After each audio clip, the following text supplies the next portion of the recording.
Cuando evalúo cadenas de caracteres, si esas cadenas de caracteres tienen caracteres raros, como por ejemplo un salto de línea o una comilla, pues aparecen estas barritas orientadas hacia la izquierda que sirven para decir, aquí hay un carácter un poco más raro de lo normal.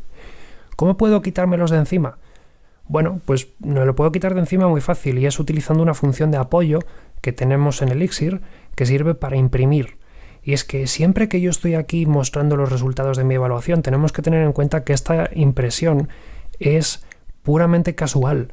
Elixir aquí en su intérprete lo único que está haciendo es comunicarle al exterior el resultado de la evaluación. Pero esto que estamos haciendo no es una forma correcta, ni mucho menos, de enviar texto a pantalla, por ejemplo, para presentar resultados. Si quisiésemos presentar resultados con la ejecución de nuestro programa, tendríamos que usar algunas de las primitivas que tiene Elixir para enviar texto a la terminal de una forma formal.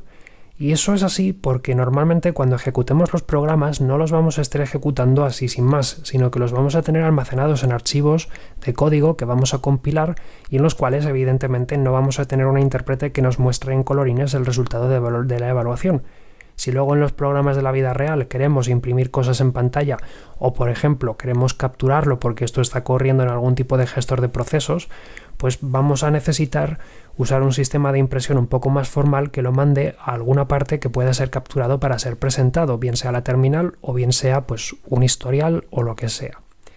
Todos los lenguajes de programación normalmente se conectan con los sistemas operativos y los sistemas operativos como Linux o como macOS o como Windows ofrecen una serie de mecanismos para poder enviar texto a las ventanas y a las pantallas, como por ejemplo en este caso la terminal, y capturar texto del teclado, por ejemplo, para que se le introduzcan comandos.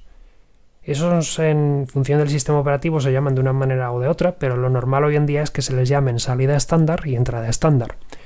La salida estándar es simplemente un lugar en el cual un programa puede escribir texto cuando quiere comunicarlo al exterior. Que como digo, normalmente los programas de terminal va a ser la propia ventana de terminal.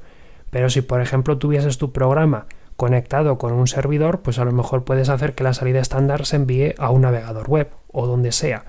Esto es muy interesante porque para el ordenador simplemente estás escribiendo caracteres y ya el ordenador se ocupa de mandar esos caracteres donde sea que hagan falta.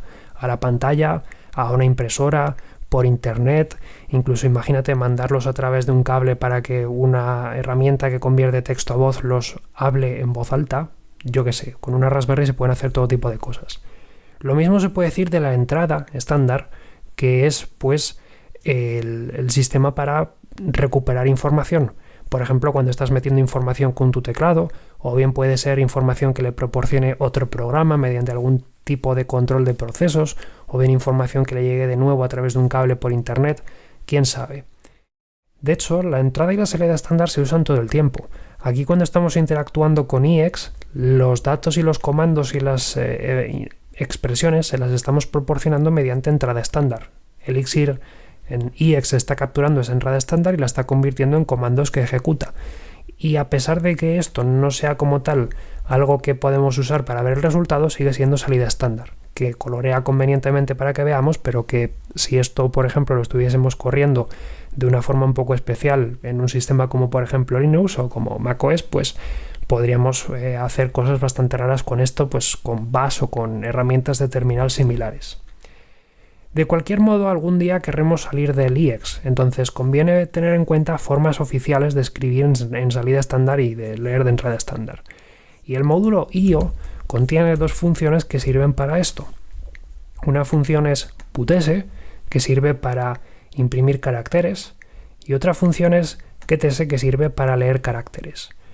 Tanto putS como getS trabajan con cadenas de caracteres, de ahí lo de que, en cierto modo, pues nos interesa usar cadenas de caracteres cuando interactuemos con el mundo exterior.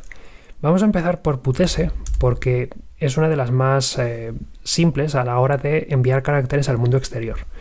Esta es una función que tengo que llamar poniéndole como parámetro lo que sea que quiero imprimir por pantalla, por ejemplo, hola, por pantalla, por salida estándar más bien, y lo que hace es imprimirlo. Ya está. Y te dice hola mundo. Ya está. ¿Por qué? Porque le he pedido que me diga hola mundo.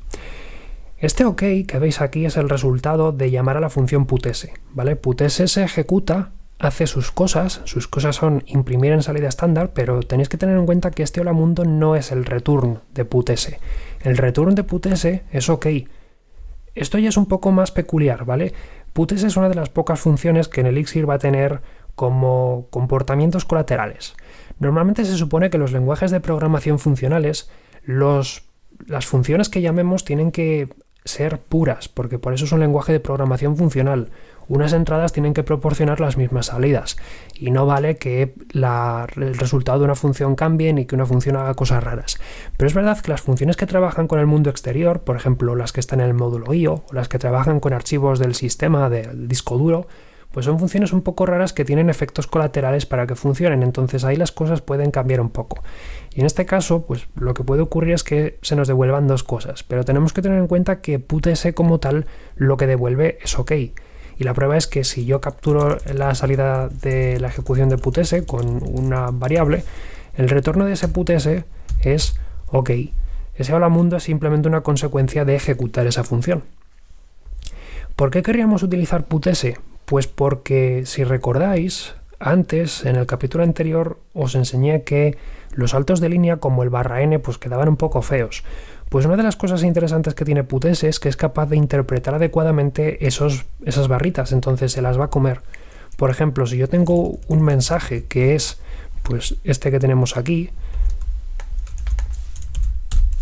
si yo lo imprimo tal cual, usando la evaluación que tiene mi IEX, pues se ve raro. Pero si hago yo.putS de mensaje, como veis las comillas ya se muestran normales, sin barras.